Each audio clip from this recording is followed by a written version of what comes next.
سب سے زیادہ مشکل اور کٹھن حالات میرے اور آپ کے آقا و مولا حضور نبی رحمت صلی اللہ علیہ وآلہ وسلم کو ملے اور حالات کا جبر حضور کو سہنا پڑا، تلخیاں گوارا کرنی پڑی۔ پیدا ہوئے تو باپ کا سایہ سر پہ نہیں تھا، 6 سال کی عمر تھی کہ ماں انتقال کر گئی۔ حضور نے اعلان نبوت کیا تو اپنے ہی مخالف ہو گئے۔ سب سے پہلا شخص جو کھڑا ہوا اور جس نے بدتمیزی کی وہ رشتے میں سکا چچا لگتا تھا۔ اس کی بیوی سارا دن جا کے جنگل میں کانٹے جمع کرتی تھی، ام جمیل، اور جن راہوں سے حضور نے گزرنا ہوتا ان راہوں میں بکھیر دیتی کہ پاؤں زخمی ہوں گے اور منزل پہ پہنچ نہیں سکیں گے، لیکن میرے حضور گھر سے نکلتے ہیں، ان کانٹوں سے بچ کے گزرتے ہیں اور ان گڑھوں سے بچ کے گزرتے ہیں اور پھر بھی ان تک پہنچ جاتے ہیں۔ کھود لیے گڑھے، بچھا لیے کانٹے، آ گیا ہوں تمہارے پاس، پیغام ہے۔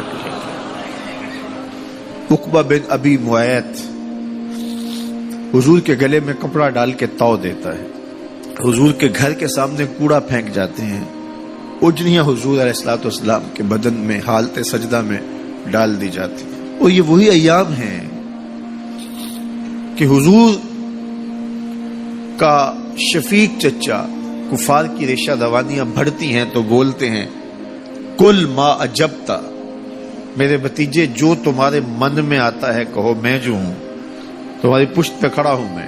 ان کا بھی انتقال ہو جاتا ہے، جناب ابو طالب بھی انتقال کر جاتے ہیں۔ ایک ایسی ہستی جو حضور پہ جان نچھاور کرتی ہیں اور کوئی بھی تکلیف ہوتی ہے تو حضور ان سے بات کرتے ہیں تو دل کا بوجھ ہلکا ہوتا ہے، وہ ہے زوجہ رسول سیدہ خدیجۃ الکبریٰ رضی اللہ تعالی عنہا۔ نزول وحی کے بعد جب حضور کی طبیعت پر ایک گرانی آتی ہے تو وہ خدیجۃ الکبریٰ ہی تھی جو کہتی ہیں کہ کلا واللہ ما یخزیک اللہ ابدا، حضور آپ پریشان نہیں ہوں، آپ کا رب آپ کو کبھی بھی تنہا نہیں چھوڑے گا اور آپ کو پریشان نہیں ہونے دے گا، اس لیے کہ آپ دکھیوں کے کام آتے ہیں، ضرورت مندوں کی ضرورتیں پوری کرتے ہیں، اور جن کا کوئی کمانے والا نہیں آپ اس کی مدد کے لیے کھڑے ہوتے ہیں، یتیموں کا سہارا ہیں اور بیواؤں کا آسرا ہیں۔ آپ کا رب آپ کو کبھی بھی پریشان نہیں ہونے دے گا۔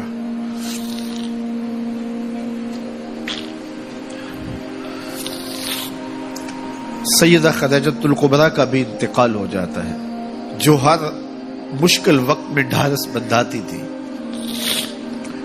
پشت پہ سایہ بن کے نگہبانی کا فریضہ انجام دینے والے چچا بھی انتقال کر جاتے ہیں۔ عقبہ بن ابی معیط کی بدتمیزیاں بڑھ جاتی ہیں،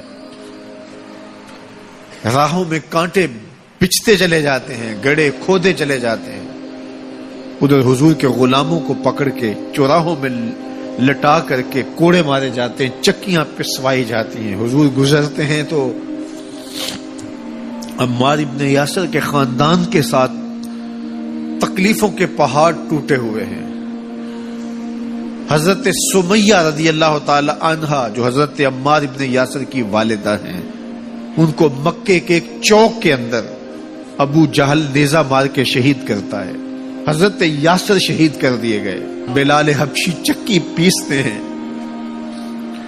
اور بدن میں ان کے میخیں ٹھوکی جاتی ہیں۔ عجیب عالم ہے، اپنے بھی مخالف، سکا چچا راستہ روک کے کھڑے ہو جاتا ہے، اوجریاں پھینکی جاتی ہیں، کانٹے بکھیرے جاتے ہیں۔ طائف گئے تو ان کا رویہ اتنا شرمناک اور اتنا دردناک تھا کہ اس کی تلخیاں بھولتی نہیں ہیں۔ اللہ کے محبوب ایک دن حرم میں آئے اور وہیں ام ہانی کے گھر جو حرم کے بالکل قریب تھا رک گئے۔